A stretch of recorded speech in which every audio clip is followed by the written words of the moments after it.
Olá, boa tarde a todos, tudo bem? Aqui quem fala é Codô, eu estou falando diretamente da cidade de São Lourenço da Mata, Pernambuco, 14 horas e 57 minutos, hoje no dia 8 de dezembro de 2020.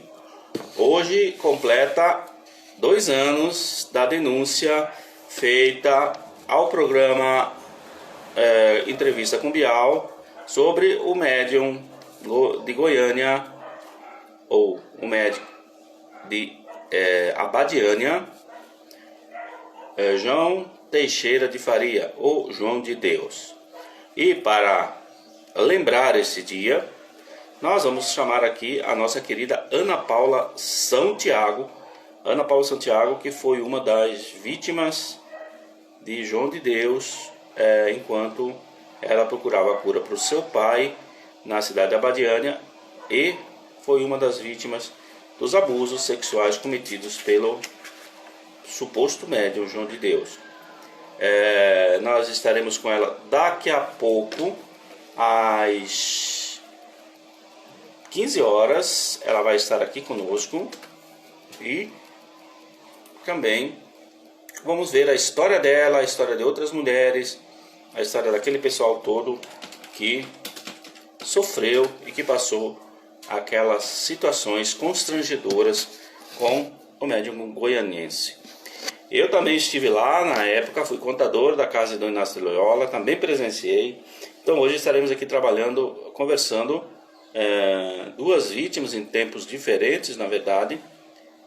Vítima foi a minha esposa, minha ex-esposa, e nós vamos estar aqui comentando nesse papo desta terça-feira. O papo hoje é terça-feira, justamente para lembrar esse dia fatídico em que o João de Deus foi denunciado no programa do Bial e acarretou toda a série de acusações e até a sua condenação a mais de 200 anos de prisão. E como a legislação brasileira é bastante frágil em alguns casos, João de Deus goza de liberdade condicional em sua casa devido à sua idade e à pandemia de Covid-19, tá? Então, esse é o papo de hoje, um pouco fora daquele nosso papo padrão de sempre, daquele papo de literatura, de arte plástica. Hoje vamos falar um pouquinho dessa história, que é uma história que foi narrada já pelo livro do Chico Filitti, nós comentamos um pouquinho aqui, né? Foi também narrada por documentário João de Deus da TV Globo, onde o Bial e a equipe dele fizeram o trabalho de denúncia. Também foi documentário do canal UOL, né? Reportagem da UOL, e outros documentários vêm surgindo por aí a respeito desta figura emblemática e dessa figura canastrenha que levou tantas pessoas a serem iludidas nesse nosso Brasil e no mundo, pois João de Deus atingiu até vários países da Europa, a América do Norte, América do Sul, e com sua seita. Inclusive o livro do Chico Filitti chama-se A Seita. Quem não viu, poderá ver. O Chico conversou comigo aqui um tempo desses, dentro do nosso canal, conversou sobre a seita, onde ele narra com perfeição todos os acontecimentos lá da cidade de Abadiânia. E agora vamos lá para conversa com ela, para lembrar dessa data hoje. Oi! Oi, Tudo bem? tudo bem, meu amigo Clô? Já te disseram que você é mais bonita ao vivo? Não, já disseram que eu sou mais gorda ao vivo. Boa tarde, Maria do Carmo, chegou também. Ana Paula, vamos conversar sobre João de Deus e sobre Vamos, vamos falar também um pouquinho sobre o livro do Chico, para englobar um pouquinho da vamos. literatura aqui nesse tema. E Eu vamos posso conversar. começar mostrando a minha obra, a obra que você fez para mim, chamada Pode? Sororidade. Pois é, eu fiz uma obra para Ana Paula, olha aí. Também com o tema. Linda! Ó, Ah, acabou o silêncio. muito obrigado. Bom, Ana Paula, eu vou tocar num tema aqui, depois a gente vai conversando, isso vai se delineando. Já comentei aqui também, que Boa eu também já tarde, fui. Nós, Maria. nós- nós somos vítimas em tempos diferentes, né? A minha esposa foi vítima lá, antes de Você você, depois também, né? Você também. eu também, de certa maneira. Sim. Você é uma pessoa intelectualizada, formada, você tem um esteio familiar, veio de boas escolas, etc. Eu também vim de escolas, muita gente na minha, e é impressionante como a idolatria causou tanta cegueira durante tanto tempo. Eu queria que você Fanatismo.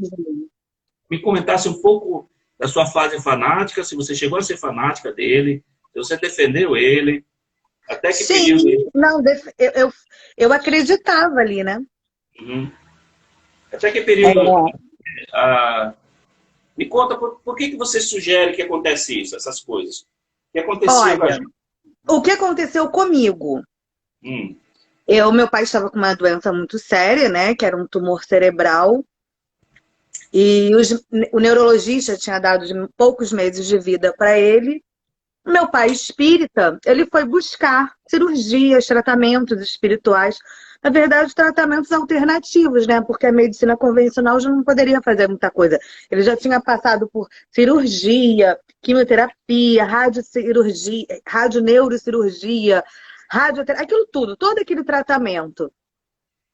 E aí falaram sobre João de Deus para ele. E ele pediu os livros sobre, né, a respeito de João de Deus, ele começou a ler. E eu lembro que em um dos livros havia a história de um irlandês que tinha se curado de um câncer no cérebro. E o meu pai falava assim: eu serei o novo milagre dele, porque eu quero ficar bem, eu quero. Ele tinha acabado de ser avô, eu quero pegar o meu neto no colo, eu quero viver muito tempo aqui. Então ele pediu para ir para Abadiânia. Então nós fomos para Abadiânia. E quando você chega lá em Abadiânia, existe toda aquela atmosfera, né? Aquele ambiente. E quando você chega lá, eles falam que antes de você planejar a viagem, que as entidades já estavam trabalhando, que era você tinha que ir para ali, que as entidades estavam te aguardando ali na casa do Dom Inácio, que já estava tudo, né? O seu destino era aquele ali. E que em outras vidas nós tínhamos vivido junto com Dom Inácio de Loyola, e ali Dom Inácio estava reunindo todos novamente e tal.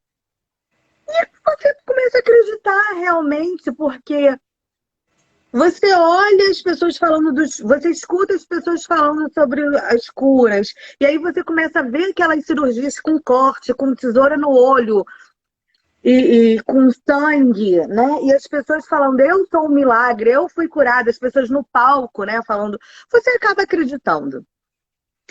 E eu lembro que meu pai, ele tinha muita insônia, e assim que ele chegou em Abadiânia, ele passou a dormir muito bem. Pode ter sido por causa do tratamento, pode ter sido por causa da passiflora, que ele começou a tomar 3 vezes ao dia, eu não tenho como dizer. Eu sei uhum. que ele acreditava muito ali. E o médium dizia o tempo todo: eu vou curar você, você será curado. E os olhos do meu pai brilhavam. Ele acreditava muito, entendeu? Era muito forte. Era a única pessoa que dizia que iria curá-lo. Obviamente ele se agarrou àquela esperança, entendeu? Era a única esperança dele. E obviamente a família inteira. Eu me agarrei, até que nós chegamos em agosto de 2006, até que aconteceu o primeiro abuso comigo. Eu tenho quase certeza que foi no feriado de 7 de setembro. Por quê? Eu lembro da casa muito cheia do lado de fora. E eu lembro que eu cheguei cedo para conseguir um lugar na corrente. Eu lembro dos ônibus, então, na cidade. Então, eu acredito que tenha sido na semana do feriado, em setembro, de 7 de setembro. E aí eu Uhum. estava ali na corrente, de olhos fechados, pedindo pelo meu pai, com a foto do meu pai, de olhos. Quando eu senti alguém encostar no meu ombro, e era o médium, sinalizando que eu fosse até a sala dele. Isso devia ser por volta de umas 7 horas da manhã. E eu fui, porque aquele homem, para mim, era um senhor, era o novo Chico Xavier, era uma pessoa que para mim não tinha nem sexo, sabe? Era um senhorzinho bom, uma pessoa extremamente bondosa e caridosa, e doando o tempo dele, a energia dele ali, né, 3 vezes na semana, atendendo multidões de pessoas. Eu fui. Eu fui até a sala dele. Ele deu a entender que ia fazer um passe, um tratamento, alguma coisa, para curar o meu pai. Ele me colocou de costas. Eu pensei, é um passe espiritual, né? Porque passe geralmente é assim, né? Ou você fica sentado numa cadeira, ou você fica em pé. E aí começou a passar a mão em mim, passar a mão nos seios, passar a mão na minha bunda. E eu comecei a me sentir muito. Eu já estranhei quando ele trancou a porta com a chave. Porque eu já tinha sido chamada por ele algumas vezes naquela sala, mas eu sempre ia acompanhada. Sempre. Eu não ia sozinha para aquela sala. Então eu acredito que ele tenha aproveitado essa oportunidade que eu estava sozinha na corrente para me levar para a sala dele. Porque ele Uhum. cansou de pedir para eu ia sempre acompanhada, e ele falava assim: parabéns, minha filha, parabéns pelo que você está fazendo pelo seu pai. E eu ia, entendeu? Eu ia muito na sala dele porque ele pedia para eu ir. Ele chorava, ele achava muito lindo, ele dava parabéns e me dava passe livre para cachoeira. E aí, nesse dia, ele trancou a porta com a chave. Eu achei extremamente estranho. Por que que ele Uhum. trancou a porta? E aí, aconteceu o que aconteceu, né, Clô? Aí foi a Uhum. primeira vez. Mas ele Uhum. dizia que aquilo ali era um trabalho mesmo de cura, Sim. entendeu? E ele falava: você não está entendendo, você tem muita energia, você precisa doar essa energia ela vai ser usada no tratamento do seu pai, não só no tratamento do seu pai, como de outras pessoas. E realmente ele fez a minha cabeça, né, para que eu acreditasse naquilo ali. E eu acreditei. Eu literalmente acreditei. Ele fez isso com a minha esposa 2 vezes também. Essa Foi, história né? de que ela tinha muita energia, de que ela tinha que fazer sete números virados com sete, né? 14 vezes, etc. Quer Comigo, dizer, ele falou 21 comigo. 14 abusos, né? Enfim, era muito, realmente.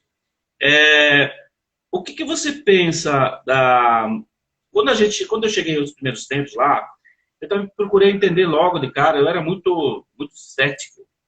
Eu entender logo de cara de onde vinha aqueles cortes, né? Como é que ele cortava corpo, rosto, se a gente dá um chute numa pedra, ou então corta com uma faca de cozinha, já sente dor. E as pessoas não sentiam. Depois que passou a famosa fase de encanto, alguns médicos, conversando mais tarde, tempos depois, diziam que isso é possível através da autossugestão. Essas curas também seriam a autossugestão? Ou havia alguma coisa espiritual no estudo, na tua opinião?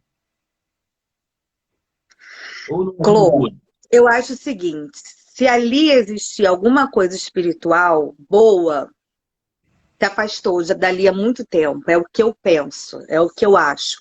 Porque as entidades não ficariam tanto tempo junto de uma entidade de luz, não Uhum. ficariam tanto tempo junto de um médium com uma conduta moral tão errada, fazendo tantas mulheres passarem porque elas passaram. Clô, ele destruiu não só as vítimas, como ele prejudicou as famílias das vítimas. Tem filho de uma vítima que faleceu, que dias antes contou para esse filho. Esse homem, hoje, ele é completamente perturbado, entendeu? Com isso. A mãe foi para lá para tentar uma cura, foi abusada por ele, e eu acredito que menos de uma semana antes de falecer, ela contou para o filho. Assim como outras famílias que ele destruiu também. Eu não acredito que nada de Deus, que nada bom, que nada de luz permaneça naquele lugar. Ah, mas é porque ele era o único que tinha a mediunidade possível para realizar aqueles trabalhos, por isso que as entidades de luz permaneciam ali. Peraí, era uma entidade de luz? Existem muitos médiums no mundo inteiro. Aliás, dizem que todos nós somos médiums, né? Em diferentes graus, né? O que as pessoas falam, os Sim, espíritas falam. sim. Então, por que eles ficariam com aquele médium, com aquilo ali? No caso do meu abuso, meu primeiro abuso, eu lembro que ele fez a prece de Cáritas ali dentro, ele estava usando um terço na mão. Ele me levou de volta para a corrente. Eu estava com o cheiro do corpo dele em mim. E ele imediatamente foi fazer as cirurgias espirituais. Como é que um homem que tinha acabado de abusar de uma mulher, um médium, me colocou sentado na cadeira, naquele banco da corrente e foi até a sala fazer as cirurgias espirituais? Será que existe alguma luz nisso? Será que alguém de luz estava ali? Eu não acredito, eu não. Ou então eu sou realmente muito leiga, ou eu não sei o que é certo, o que é errado, mas eu sei que isso é errado. Eu sei que isso é errado. Na verdade, quando a gente estava lá, Ana Paula, a gente tentou montar um grupo espírita kardecista dentro da casa. Né? Há um grupo de médios, pessoas que já eram espíritas kardecistas e que também entendiam que haviam diferenças daquilo que o kardecismo pregava, né? Porque o kardecismo nunca pregou o uso de roupas, nunca pregou o uso de roupas imagens, brancas, né? uso de imagens, venda de souvenirs, etc. e tal. Esse comércio todo tinha lá. Se você pegar os livros de Kardec, todos eles negam isso, negam essa prática, né? E nós fomos barados. Em 2 semanas, eu lembro que o médium entrou na sala e disse que lá naquele lugar, ele é que determinava o que era espiritismo e o que não era espiritismo. Foi uma tarde assim que eu fiquei bem até chocado com ele. Isso não existe, né? Isso não existe. Como é que ele ia dizer o que era espírita ou não? Ele mesmo, ele dizia que ele era católico. Sim. Era uma mistura de... Aí começou, não sei se tu chegou a ver na época, toda a pousada tinha um pseudo-curador, um cara que era um médico que dava passe, outro que impunha as mãos, outro que... Começando a querer ser o Joãozinho. Os próprios gringos, os próprios estrangeiros, eles vinham dizendo que eram curadores e que tinham que aprender, e aí eles usavam técnicas completamente loucas. E a questão dos orbes também, que eles vinham os orbes, lembra? E os orbes eram de extrema luz. Sim, é tudo fantasia, tudo umas fantasias que na época, assim, por uns 6 meses, eu comecei a acreditar. Mas você disse que o seu pai e você também foi criada dentro do ser espírita, né? Sim, a minha família é espírita. Mesmo você não conseguiu perceber essas diferenças do que se pregava dentro do kardecismo puro? Não, porque ele dizia que ele não era espírita, ele dizia que ele era católico, que aquilo ali era um tratamento espiritual, mas que não tinha nada a ver com o kardecismo. E ele falava muito claro, para não misturar as energias. Por exemplo, eu lembro que tinha um curador importante, famoso, em Gama, né? Perto de Brasília, ali em Brasília.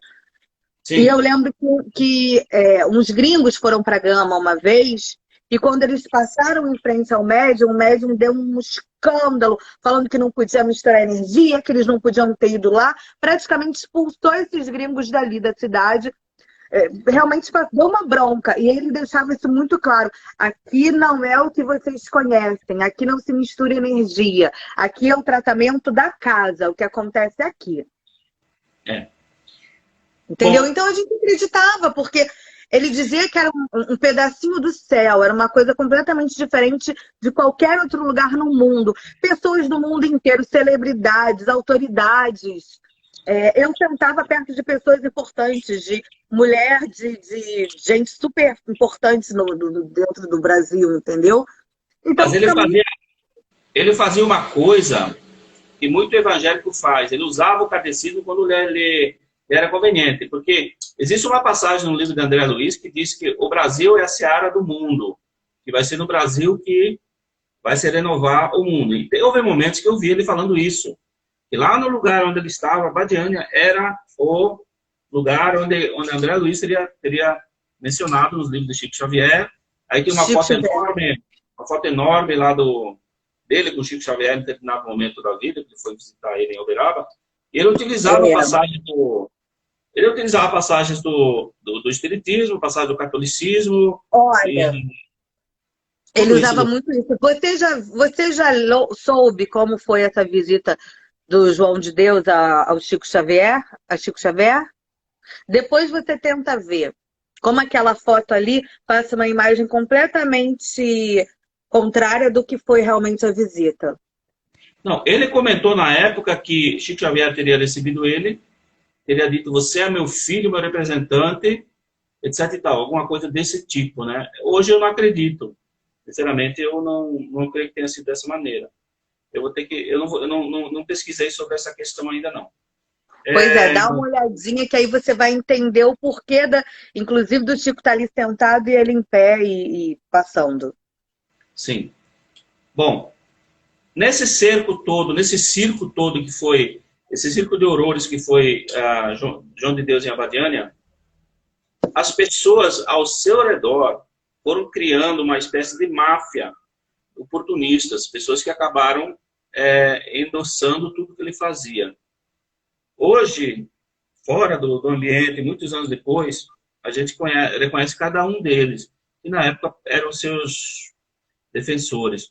Depois que eu saí de lá, surgiram outro pessoal que fez esse trabalho. Você viu essas pessoas, esse pessoal estrangeiro, principalmente, que defende ele com residentes, quem eram as pessoas depois dos famosos jagunços, né, que eram Antão, Paulo Paulado e tal, aquele outro Cláudio Gaúcho, que eram os que estavam mais próximos dele na ocasião. Depois passou para outras pessoas, né? Que eram os que davam... Tinha a dona Elza, na época, que era Deus no céu, João na terra e tal. Depois disso, continuou esse oportunismo. As pessoas sabiam que a coisa estava errada, mas ficaram ao redor, né? Isso que é mais triste a gente ver. Olha, Cloa, eu fico muito... É muito confuso para mim, porque o Antão era o meu taxista.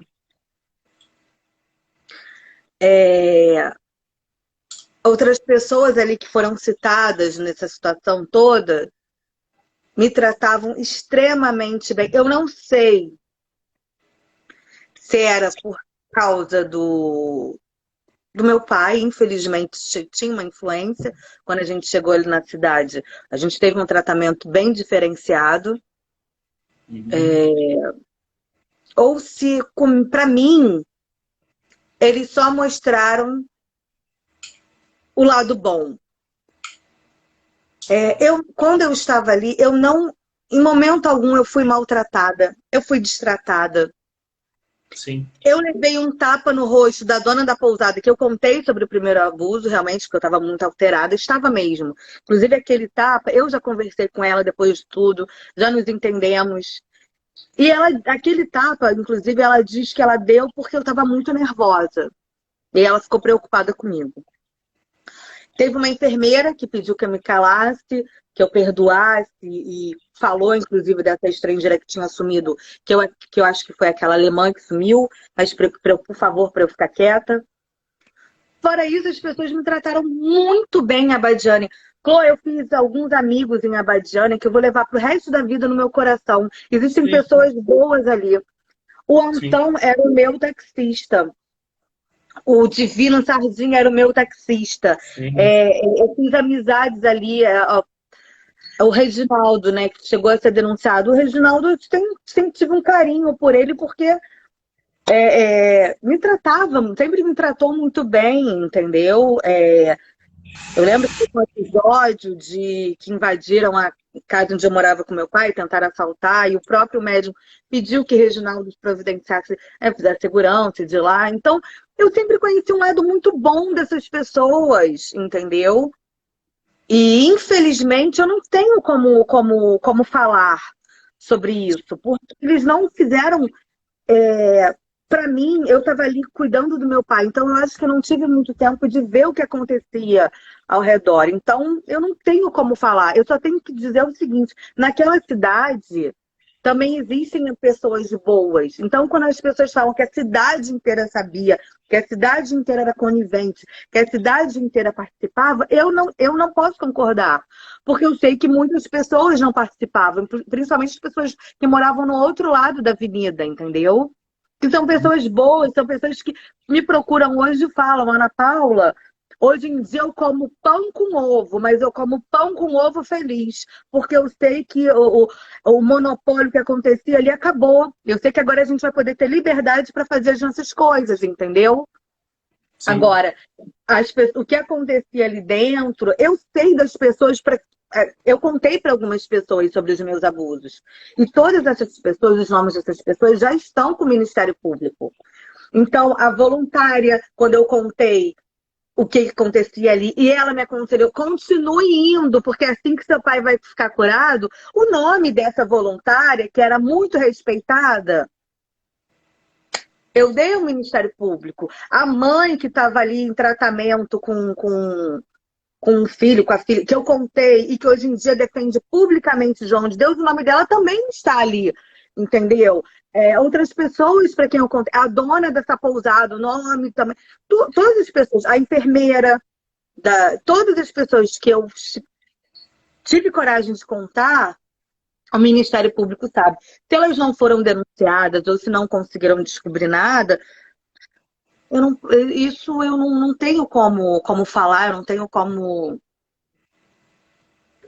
Tá bom? Mas eu tenho a Maria fez uma pergunta aqui. Eu quero dizer para você que o Ministério Público de Goiás não me procurou para negócio da lavagem de dinheiro. Então, respondendo a pergunta da Maria. Mas eu posso te assegurar, viu? Não procurou? Ninguém me procurou da Justiça até hoje. Eu acho que nem vou Nossa. procurar. Eu posso te assegurar que Paulo Paulada, Antão e esse outro Reginaldo eram jagunços, sim. Eu posso lhe assegurar que em nossas conversas privadas de funcionários da casa, eles contavam suas histórias. Inclusive histórias até para deixar a gente quieto, ou para amedrontar, ou para essas histórias todas. Mas se trataram você bem, enfim, é outra história. Eu também nunca fui tratado mal. Nunca fiquei sabendo de nada disso, nunca participei de nada disso. Eu acho que eu fui sempre poupada disso. Eu acho que eles viam realmente que eu estava ali pelo meu pai, que era o que eu queria, e que eu não tinha, eu nunca tive envolvimento na casa. Por mais que eu tivesse traduzido alguma coisa para uma gringa alguma vez na fila para passar com o médico, por mais que eu tenha ajudado a empurrar um cadeirante, por mais que eu tenha ajudado a servir uma aguinha fluidificada, ou ajudado a organizar uma fila, eu nunca trabalhei ou participei ali dentro, entendeu? Na casa do Inácio, do que acontecia.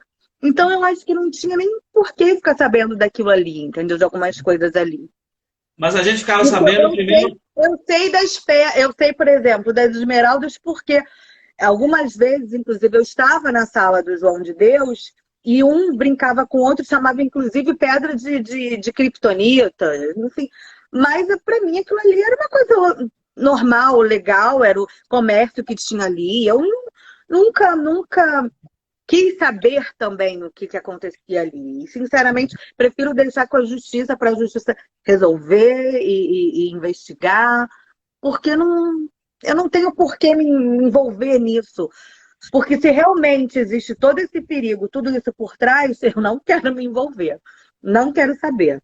Deixa a justiça resolver, né, Clô? Porque a gente já tem muito problema, a gente já tem muita coisa para resolver na vida. É Ana, preferível deixar com quem. uhum.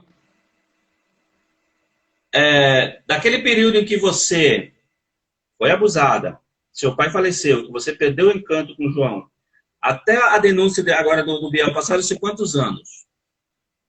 Olha, quando meu pai faleceu, que eu retornei ao Rio de Janeiro, eu comecei. Quando eu saí daquele ambiente, daquele mundo, quando eu saí de Abadiânia, e me afastei de algumas pessoas, porque no primeiro momento, quando eu retornei ao Rio de Janeiro, o médium ligava para minha casa, João de Deus, ligava. Ou mandava pessoas ligarem. perguntando se eu estava bem. Inclusive, na semana que o meu pai faleceu, ele ligou diversas vezes para saber se meu pai já havia falecido ou não. Então, depois que, inclusive, o meu ex-namorado, meu ex-marido, começou a dar foras no médium e nas pessoas de Abadiânia, a cortar mesmo essas ligações, e a gente acabou mudando de número telefônico. Antigamente era muito difícil, lembra? Mudar de número Sim, fixo, enfim. Que eu sim. parei realmente de ter contato com aquelas pessoas, mudei o meu número celular, enfim. Eu comecei a lembrar de muita coisa que parecia que eu tinha esquecido, bloqueado, sabe? Eu comecei a lembrar de algumas coisas. Eu também busquei terapia. Eu busquei. Ele dizia muito que a doença do meu pai, eu era o motivo da doença do meu pai. Era por isso que eu representava durante os trabalhos. Inclusive, tem esse vídeo, né, que foi descoberto Sim. agora, dele falando para mim: você representa o seu pai. O meu pai está do meu lado e ele manda que eu vá fazer o trabalho lá dentro, e não o meu pai. Uhum. Então ele falava que isso era porque em outra vida tinha acontecido alguma coisa, ou eu tinha dado motivo para alguma coisa, e que eu seria o motivo desse karma, dessa doença, desse câncer cerebral do meu pai. E durante muito tempo eu acreditei nisso. Então, o que que eu fiz? Eu fui, inclusive, buscar uma terapia de vidas passadas para saber se realmente tinha acontecido isso que o médium falava, entendeu? Não, não consegui descobrir nada. Pelo contrário, eu adormeci, dormi durante a sessão, acho que 2 ou 3 sessões. Uma até eu viajei um pouquinho, mas eu não teve nada a ver com isso. Sim. E aí eu comecei a buscar terapia. Só que eu tive que começar a lidar com o luto do meu pai e, né, tomar consciência dos meus abusos. E aquilo ali, Clô, me fez muito mal. Uhum. Eu entrei em depressão. E eu lembro até hoje um dia que eu ia fazer uma besteira, sabe? Uhum. E em Abadiânia eu conheci um casal, né? A Fátima e a Lavínia. A Fátima, ela tinha o mesmo tumor que o meu pai. Eu conheci esse casal em Abadiânia. Eu lembro que eu liguei para Lavínia e eu contei para Lavínia. E eu tava muito nervosa. Naquele dia eu ia realmente fazer uma besteira comigo, sabe? E eu contei tudo para a Lavínia. Foi a primeira vez que não contei para ninguém daquele ambiente, não contei lá. Então eu pude raciocinar e contar exatamente o que tinha acontecido. E eu lembro que a Lavínia me acalmou, a Marta Lavínia me acalmou. Inclusive me deu ajuda espiritual. E, e eu, graças a Deus, eu não fiz o que eu ia fazer naquele dia. Mas foi a Ainda primeira vez que eu fui acreditada por uma pessoa, fui acreditada por uma mulher. E eu acho que aí, naquele momento a Lavínia, ela foi assim um anjo. E foi aí que eu comecei a procurar advogados, até alguns amigos, alguns conhecidos do meu pai, algumas autoridades, mas as pessoas falavam para mim o tempo todo: Ana Paula, não prossiga, porque será você sozinha. Você não tem como provar. E sim. aí, nesse meio tempo, eu fui à minha médica, né? Você não tem. Eu queria ver se eu estava bem, se eu estava saudável, tudo. Então, eu fui até a minha médica. Eu contei para minha médica o que tinha acontecido, por alto, obviamente, né? Que eu estava em Abadiânia, tinha ido para Goiás. Inclusive, a minha médica sabia. E aí, ela passou exames específicos, né? Eu tenho como comprovar essa consulta, porque ela, inclusive, passou uns exames para eu fazer. E, e com o tempo eu fui tentando contar para as pessoas, algumas não acreditavam, outras acreditavam, e a justiça dizia para eu não prosseguir, que não ia dar em nada. Os advogados falavam: Ana Paula, você precisa fazer tratamento, terapia, enfim. Eu sei que 10 anos depois, em 2017, eu retornei à Abadiânia. Por quê? Em 2012, eu fiz uma postagem no Facebook, num domingo, depois de um programa no Fantástico sobre João de Deus. Eu contei o que ele tinha feito comigo. O Facebook retirou a minha postagem. Minha postagem foi retirada. Alguém denunciou, no mínimo, né? E eu tive que tirar aquela postagem. Aí, em 2015, no grupo da doença do meu pai, no Facebook também, Havia uma turma querendo ir até a Badiane com os doentes. E aí eu me desesperei. Eu falei, eu preciso alertar. Sim. Para que essas pessoas, né, não sofram, até, de repente, o que eu sofri. Aí eu fiz uma postagem, ótima, inclusive, por sinal, em 2015, abril de 2015, contando exatamente o que tinha acontecido comigo. E essa postagem não foi denunciada. Essa postagem, ela permanece até hoje. E aí eu comecei a ver sobre João de Deus e tal. E aí eu descobri, reencontrei também no Facebook algumas pessoas de lá e me contaram que o médium estava diferente, que já era um idoso e que estava com câncer e que estava muito mudado. E quando eles falaram que o médium estava muito mudado, eu acreditei, Clô. E eu lembro que eu estava estudando, lendo muito sobre o perdão, sobre tirar essa mágoa de dentro de mim. E eu falei, eu vou. Completando 10 anos, né, do meu pai, 10 anos dos abusos, tudo, eu vou. Então eu fui em 2017. Flor, eu fiquei quase 1 hora para ser atendida por ele. Uhum. Quando chegou a minha vez, eu falei assim, eu tô aqui para perdoar o senhor. O senhor sabe quem sou? Ele falou, eu sei. Inclusive ele falou, né? Falou, nunca me chamou de Ana Paula, ele sempre me chamou de menina do Rio. O tempo todo, eu sei, você é menina do Rio. Aí falou do meu pai. Falei, pois é, eu vim aqui perdoar o senhor pelo mal que o senhor me fez. Ele não olhava nos meus olhos, ele só olhava para os meus seios.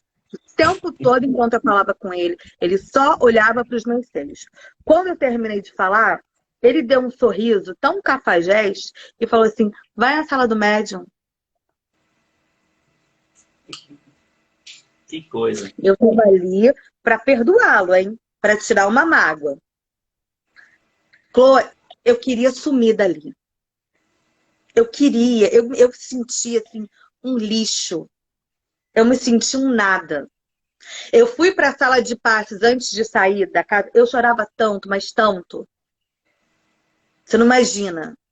Eu me sentia assim. Eu acho que se tivesse um buraco, eu teria sumido ali. É uma sensação terrível, né? Me diga uma coisa, Ana. Isso foi pelo menos uma importunação sexual que ele fez ali, né? Ali Sim. na frente de todo mundo. E, obviamente, eu não fui até a sala dele. Para Voltei. desacreditar você, né? Isso. Voltei ao Rio de Janeiro. Fiz uma postagem no Facebook agradecendo a todos, mas dizendo que eu nunca mais retornaria a Badiânia. Uhum. Bem clara a minha postagem. Uhum. Que eu seguiria por outros caminhos. E aí, como eu fiz essa viagem, e eu reencontrei algumas pessoas em Abadiânia, e como eu estava em Abadiânia, alguns estrangeiros que eu conheci, estrangeiras, né, que eu conheci em 2006, 2007, começaram a mandar mensagens, e aí, como é que tá a Badiânia? O médium está mudado mesmo? O que está acontecendo? Eu tô vendo que essas mulheres estão sempre, de alguma maneira, mandando mensagens para mim e tal. E aquela minha postagem do grupo da doença do meu pai, com muitas curtidas, muita gente curtindo, compartilhando. Muita gente compartilhando a minha postagem, né, contando o que tinha acontecido comigo. Eu falei, gente, quanto compartilhamento! Não deu outra. Programa do Pedro Bial. Uhum. Na noite do programa do Pedro Bial, de 7 para 8 de dezembro, né, naquela madrugada. Sim. Minha caixa de mensagens do Facebook, 2, 3 estrangeiras, está vendo? Agora vão acreditar em mim. Na época ninguém acreditou. Ana Paula, me ajuda. Eu quero denunciar. Aí, Flor. Aí eu falei, agora eu vou, porque agora eu não estou sozinha. Sim. E aí deu outra, eu comecei a ajudar a outra, uma em especial. A Embaixada do Brasil no país dela não aceitava a denúncia, então passamos final de ano, né, dezembro, ano novo, sem conseguir. Foi aí que eu conheci, que eu descobri o Vítimas Unidas, pedi ajuda ao Vítimas Unidas, conheci a Maria do Carmo, pedi ajuda a Maria, e graças a Maria, o vídeo dessa estrangeira foi traduzido, foi legendado, e esse vídeo foi entregue ao Ministério Público de São Paulo, e ela conseguiu formalizar a denúncia dela por São Paulo, junto à doutora Gabriela Mansur, mas ela não conseguiu na Embaixada do Brasil, lá no país dela, devido a gente sabe a influência, né, Sim. do João de Deus.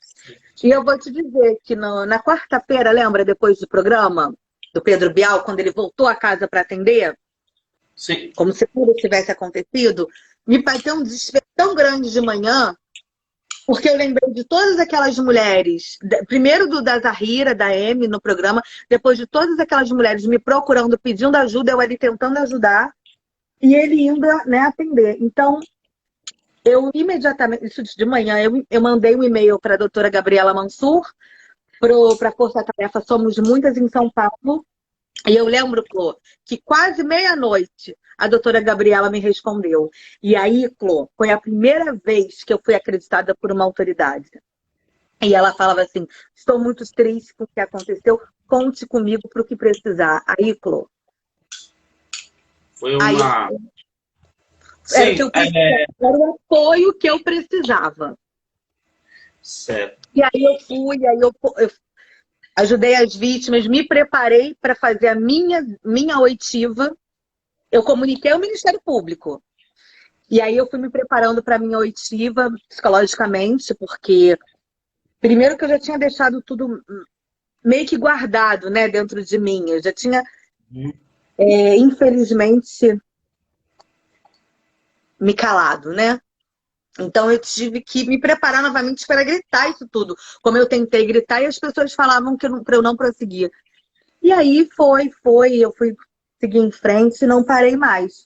E recebi, atendi, ajudei algumas vítimas, fui acolhida pelo Grupo Vítimas Unidas, fui acolhida pelo COOME, me fortaleceram muito, principalmente para eu não me sentir sozinha, Uhum. porque foi essencial a união, entendeu, Clô? Todas juntas.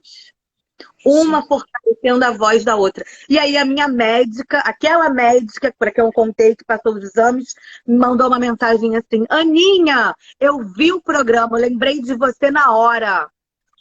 Pode contar comigo. Se precisar, me solicita. Serei sua testemunha. Aí, Clô, aí foi uma verdadeira união das Mas mulheres. A foi... minha médica, a doutora Gabriela Mansur me fortalecendo, a Camila Appel e o pessoal do Pedro Bial com o programa, Maria do Carmo, entendeu? Sabrina, e todo sendo fortalecida de todas as maneiras. E aí foi todas as vítimas, e aí já viu. Aí foi uma união muito forte. Mas foram 10 anos de espera, Mas né? foram 13, quase. Agora são 13 anos já, né?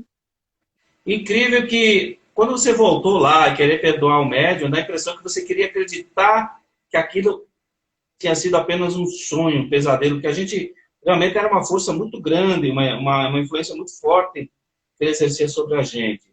Eu queria acreditar que aquilo ali tivesse sido, de repente, um desequilíbrio dele, Uhum. temporário, e que ele realmente estaria mudado, até pela doença dele, pelo câncer dele, até por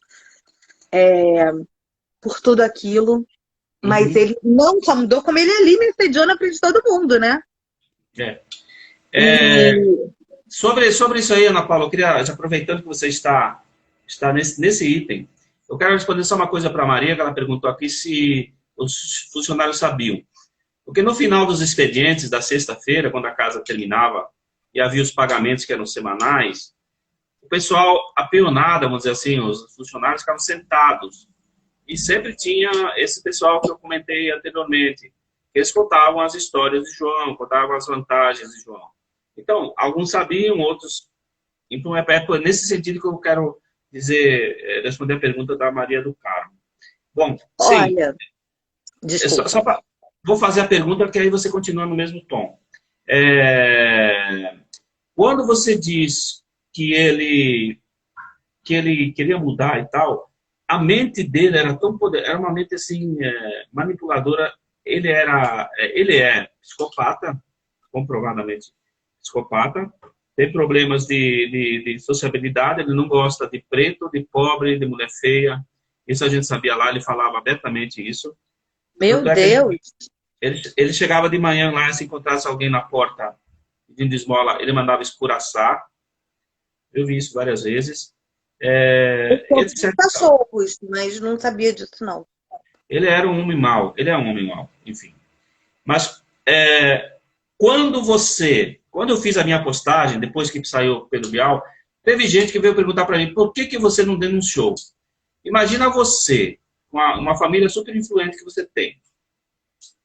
Imagina você, 10 anos depois, com a força da internet, com a força da mídia e tal, você não denunciou, o que eu iria fazer?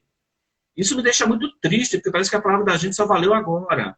Porque naquela época nós não tínhamos, fomos praticamente, né? Não. Você teve essa sensação de não ter poder para nada, de perder todas sentir, como é que é? Agora fugiu o termo. Sem forças, sem força nenhuma. Tem que abandonar mesmo, deixar para lá e deixar rolar. Você também se sentiu impotente? Essa é a palavra, impotente. Eu me Eu me senti. senti impotente diversas vezes. Quando eu falava para as pessoas, eu me sentia. Eu lembro até hoje, uma pessoa muito próxima do médium, quando as pessoas perguntam, mas eles não sabiam, eu lembro claramente. Eu indo como pegar um DVD, uma coisa, e essa pessoa muito próxima do médium, olhando para mim e falando assim, você tem a boca tão bonita. Meu pai nunca tentou nada com você, não? Essa pessoa, entendeu? Eu acabei de falar quem é a pessoa. Sei o Falei, quê. ele nunca tentou nada com você, não? Pois é. Eu acho que essa pessoa sabia, né? Sim. E eu Ana, lembro respondendo para ele, não, seu pai imagina. Você acha que seu pai vai me cantar? Aí quando teve o primeiro abuso, eu cheguei depois, acho que 2, 3 dias depois, eu contei para essa pessoa. uhum. Essa pessoa ria, ficou rindo. Pois é. Sim, Eu sim, lembro disso. sim. Essa pessoa muito Além próxima do médium. Muito próxima. sim, eu sei quem é. Além de você, a sua irmã também passou por um período ainda tão duro quanto o seu, né? Ou você me contou uma Sim, hora. só não vou tocar no assunto dela, porque minha irmã, ela tem problemas, ficou com problemas psiquiátricos, ela tem problemas muito sérios e, infelizmente, Me diga é uma coisa. preciso a gente não O tocar que no que assunto dela, porque eu preciso preservá-la, eu preciso poupá-la. Uhum. Tá? Você seguiu sua vida, eu também segui a minha. Você hoje. Qual é a sua profissão hoje, Ana Paula? Eu sou estilista, né? Eu fiz faculdade de Direito, eu sou bacharel em Direito, eu Uhum. sou estilista, sou empresária também, mas eu, atualmente, o que me dá prazer é construir casinha, né? Eu construo casinha para os outros. Ah, entendi. O quanto atrapalhou essa fase na sua vida profissional, nos seus relacionamentos, Muito. nos seus relacionamentos pessoais, que deve ser terrível. Eu não tive essa experiência, mas eu imagino, cada vez que você vai ter um relacionamento íntimo, deve vir mil coisas na cabeça. Você. Não, não, não. Não? Isso eu sei separar muito bem. O que aconteceu comigo foi acabar com o meu casamento.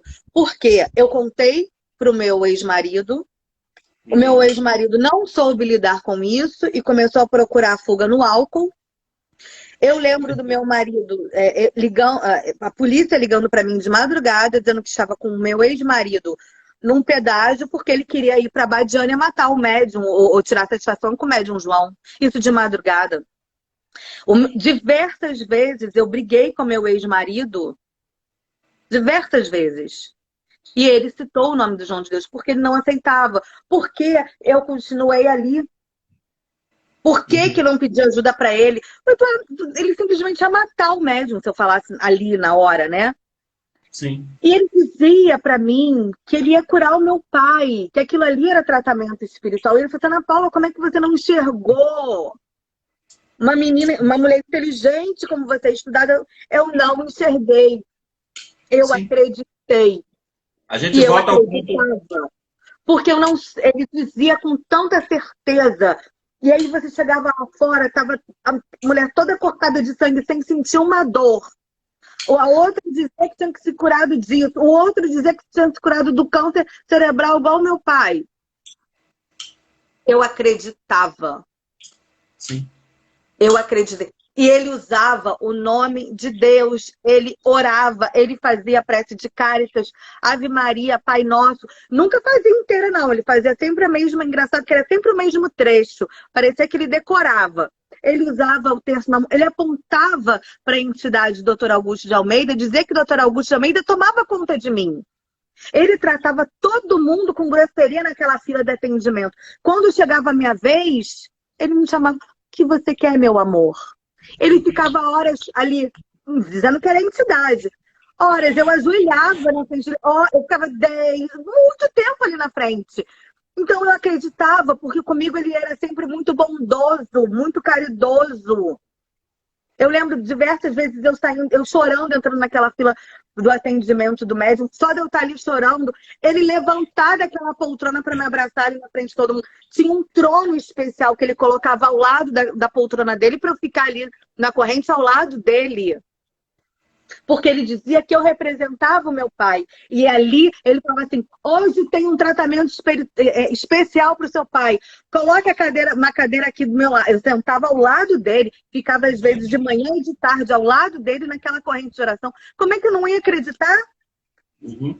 Pessoas chorando, emocionados. No final, então, aquele coro de Ave Maria, aquele coro de Pai Nosso. Sim. Eu acreditei, eu acreditava.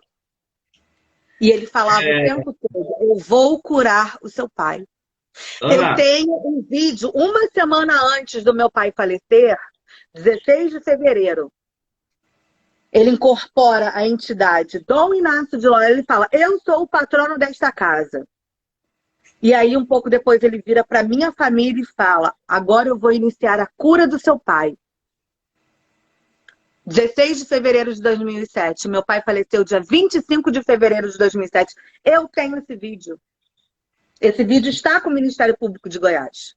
Sim. Assim como eu tenho aquele vídeo que ele vira, ele atravessa o palco inteiro, para na minha frente e fala, você representa o seu pai, vai lá para dentro. Mas o meu pai está do meu lado, ele não manda o meu pai. Sim. Ana, sobre essas questões, quando ele dizia incorporar o Dom Inácio, até mancava, né?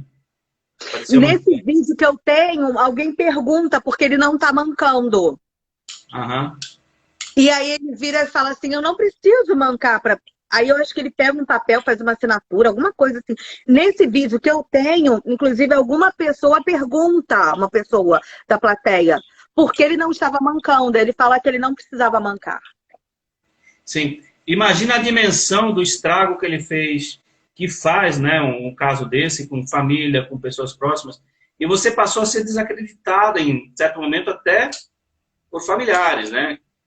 Claro, óbvio. Olha, eu vou dizer uma coisa para você. Clô, ele fez mal para mulheres do Brasil, mais 11 países. Sim. Muitas vítimas estavam doentes, muitas em estado terminal, muitas faleceram com esse segredo. Muitos parentes de vítimas faleceram já com esse segredo. Você já parou para pensar que a passagem dele, o desencarne dele, vai ser muito cruel quando ele partir dessa para outra? Porque eu acredito na lei de Deus, eu acredito na justiça de Deus. E olha que durante um tempo eu cheguei a duvidar de Deus por causa dele. Mas hoje eu tenho a certeza que da justiça de Deus ele não vai fugir. Já parou para pensar como é que vai ser? O desencarne dele. Tantas vítimas em estado terminal já faleceram. Tantos familiares já foram embora. Perturbados. Sem conseguir justiça. Sim. Você já parou para pensar nisso? E ele não arrepende, ele nem admite do que ele fez.